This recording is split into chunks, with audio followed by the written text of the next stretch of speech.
Hi friends, అందరూ భోగి పండుగను మంచిగా జరుపుకున్నారని అనుకుంటున్నా. సరే కనుమ రోజు ముక్కలేస్తాను. ఇదిగో నా పూరి చట్నీ అది తీపిదే అనలేదు, ఇదేంది నిద్దు.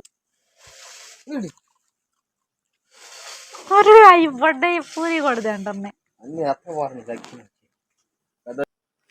అలాగే ఈరోజు సంక్రాంతి పండుగ కదా, సో అందరికీ యూట్యూబ్ ఫ్యామిలీ మెంబర్స్కు, అలాగే వ్యూవర్స్కు, మిత్రులకు, శ్రేయోభిలాషులకు, మన కుటుంబ సభ్యులందరికీ మకర సంక్రాంతి శుభాకాంక్షలు. అందరూ హ్యాపీగా పండుగ జరుపుకోవాలని, సుఖ సంతోషాలతో ఉండాలని కోరుకుంటూ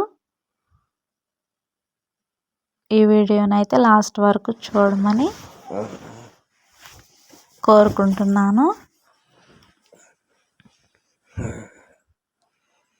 thank you for watching friends.